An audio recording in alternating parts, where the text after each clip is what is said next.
Ai, nhớ rồng nè, nhớ rồng chọc gì nè, nó nói chè, của tụi chị cha mình nhỏ lại, của nhiều của dúa cho là dù tao ít luôn gì nữa nè, dù nhiệt tú cho dù tay luôn gì nữa, chè lúc nào cha mình nhỏ nè, cho bé một sai đó, nhớ cũng mũi luôn qua chè, nó tao nó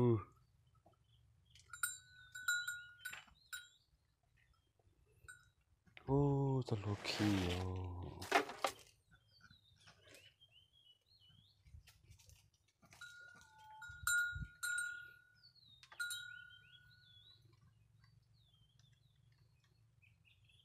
Chả ít tủ xưa đâu.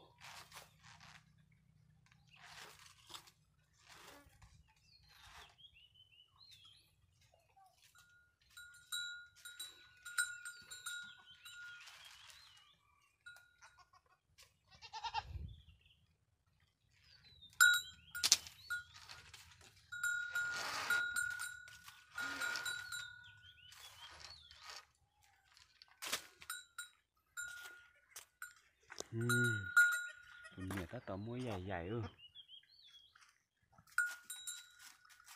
Chả ít tủ xưa.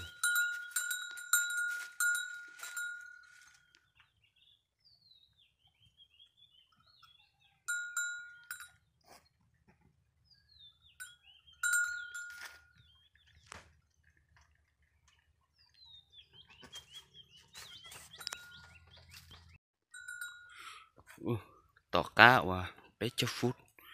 vậy tụi mình nhỏ sợ tao nè sợ tao một chuyện mì nó chia mà kinh tế tiền này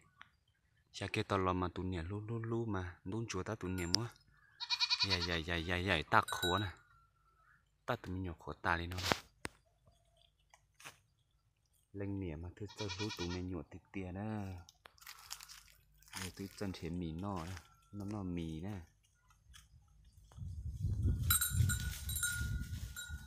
nó mì nè tao sai rồi giờ tụi màu thế à giờ tụi màu nè chỉ là lầu nè tụi chỉ là chả ít tổ sư